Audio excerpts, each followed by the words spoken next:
All right, welcome back. Well, our next guest is a former Baywatch beauty, and you're also going to recognize her from shows like Melrose Place and Dog Eat Dog. That's right, and now she's hosting the 3rd season of the GSN's Quick Fire Quiz Show, The Chase.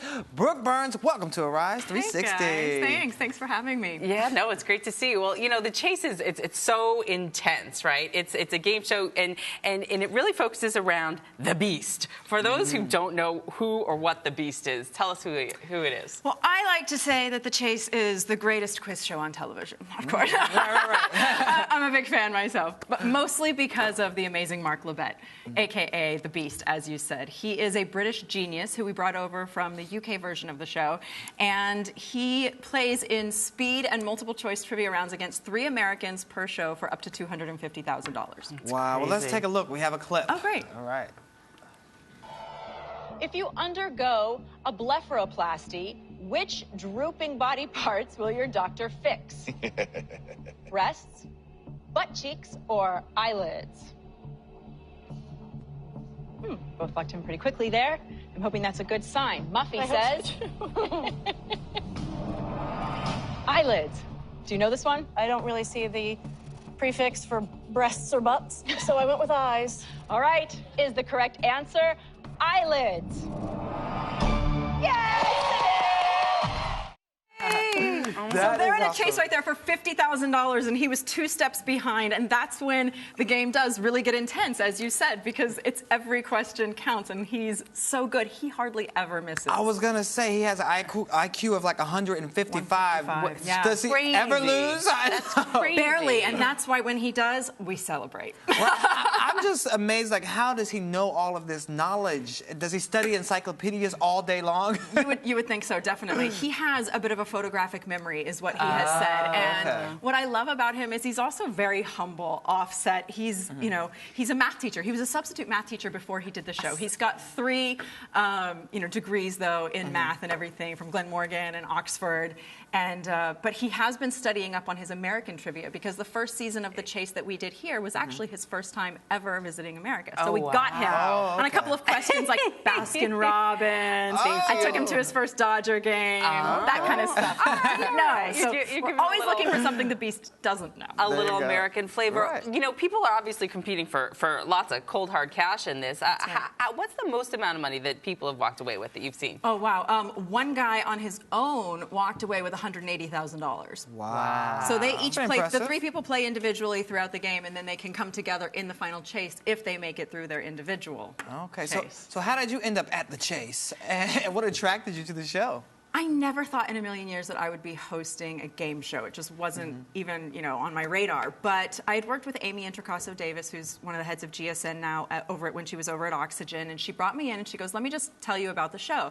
And I thought, really, I'm going to get paid to get a new education. Right. Every day I'm going to be studying all of these amazing questions, and also, I love games, I love competition, and I love people. So I think being a host is a natural thing for me, because I love being on the side of the contestants. And Yeah, of course, giving the Beast a hard time. Yeah. It's so different, I'm sure, from your beginnings as a dancer and a model and then an actress, and now this is sort of live TV. You get to really more play yourself as a host. Jeopardy's been around for 5 decades. I mean, why do you think these kinds of shows are so popular? Hopefully, I can be doing this as a grandma, right? Exactly. Amazing. Because, they're family shows. You can get together and all watch them together, and you can play along. It's interactive. It's almost like the first interactive thing. Now kids, get on social media, and they want to be sending, photos everything on and their this and that phone. and what have you. But it's kind of that same way, obviously, without being able to actually talk back. You are playing along as you go, and people love that. They want to be involved. So if you had to play along in this show, how would you do in answering some of these tough questions? Wow, terribly. Are you a Beastette? Oh, my God. No, I am not even close. That's why I have my job. We actually hosted we presented at the Daytime Emmys together, and he was having trouble reading the prompter, and I was like, You're like, nah, I win. I didn't know you couldn't read, Beastie. He was like, oh, shut up. Oh, that's funny. I was like, so he answers the questions, I just pronounce them. Okay, so now we're going to put you in his shoes and see how many questions you can answer. Well, touche. I have a little something I brought myself. She got her own questions. Okay, well, we'll let You go first. We'll ask some questions towards you. We're going to challenge you first. Oh, challenge me first. Yeah, we'll challenge you first. All right, Francesca. All right. Hit her good. All right. All right. We want to put you in the hot seat. Yes. What plant of the lily family? What plant of the lily family is known as the stinky rose? In the lily family. Yeah, it's a lily family Mind plant. you, all the questions we're asking you have already been on your show. Oh, God! Yeah, we pulled them straight from a clip. And that's why I'm never going to know them, unless it's the one about Mother Teresa's first name. No, I have no idea. Okay, that what one. Is it? Garlic. I was going to say, you was going to give her a hint. Like you cook with it. Oh, yeah, that would have been helpful. Okay, well, I'll give you a hint on this next one. Okay, in the Bible, who was the wicked wife of King Abram? Oh, God. Ahab, King Ahab. Oh, well, hold on now. You can't just No, I'm sorry. No, okay, in the Bible, Abraham, who is Ahab, the wicked one of wife those guys. of King Ahab? I'm going to give her a hint. Go for it. It's a popular feminist website. Oh, God, I still don't know it. Starts with a J. Go for it. Jezebel. There you go. You got it. Okay, one more for you, and then we'll let you. I'm asleep at the table. All right. Last one. Aunt Elliot is the heroine of what Jane Austen novel? If somebody's really good at convincing you of something, they are very. Oh my I'm trying to help. All right. I just got off a flight from Rome. Persuasion. 0 hours of persuasion. We'll let you do your normal job, and you ask us. Yeah, let me turn this one around. The easy ones, please. The easy ones. Which word does not appear in the text of Bram Stoker's Dracula? Bat, fang, or suck? See, I got you guys multiple choice at least. Oh. I would say. Do I get to pick and you get to pick, or do we have to agree? Pick. Okay, I say suck. I was going to say fang. The correct answer is fang. Okay, I'm done. Let's end there. Okay, yeah, he's like, end on a high note. If you're a campanologist, which of these is most likely your favorite pastime? Tent pitching, bird watching, or bell ringing? Tent pitching. Bell ringing. Good girl. Thank you. Wait, what was it? Campanologist? Okay. I know my last tiebreaker. Here we go. Okay. Which phrase notoriously became linked to a 2010 Italian government sex scandal? Oingo boingo, bonga bonga, or bonky? Bonga bonga. Number 2. Bonga bonga. Nice! Whoa! Okay, wait, I got one more. We gotta break this tie. Break the tie. Robert De Niro was uncredited for his role as a notorious mob boss in which film? Ocean's 13, The Untouchables, or American Hustle? American Hustle. American Hustle. Good job. Yes! You can't break us. We're like the beast. We're the beast. We're the beast. I'm at the speed. You guys spit about it. Oh, gosh. It's so crazy. So, I mean, you know, the show is amazing. Everybody, like you say, can be interactive and stuff, but you got new ones coming out. Mm-hmm. Absolutely. Yep. We're in the middle of our 3rd season. We're very happy about our Emmy nod this year, and you know, we're hoping for a 4th, but 3rd is still on. When you started, though, people may have known you more for like wearing the swimsuit thing on Baywatch, right? And you've changed your look a little bit over the years. What was it like to go from that to this? I've changed it a lot over the years. Let's be honest. I'm like, red, dark, blonde. Okay. It's been an interesting road, you know. I mean, I was a dancer growing up. I always wanted to be a ballerina. That was kind of my love.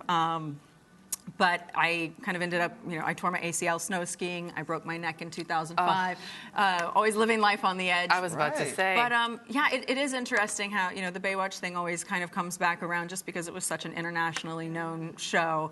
But, you know, that was a long time ago. You're happy you don't have to go to work anymore in swimsuits every day, yeah, right? absolutely. And I love, you know, being able to be myself, like you said, and yeah, just interact with people. It's hugely different. And you also take those, I want to say negative experiences, those accidents, and you do a lot of work around those issues, right? Absolutely. No, I think you have to, because whenever you're involved in a charity, I think it needs to be something that's personal. So I've always done a lot of work with children, and then obviously after breaking my neck, you know, working with Life Rolls On, which is a spinal cord charity that helps people who are paralyzed get back into life and action and surf again and skateboard again and all that kind of fun stuff. You say it so quickly after I broke my neck, and then I know. You can't just, like, a lot of people don't survive that type of accident. It happened in a diving accident for you, right? How did you recover from such a horrible incident?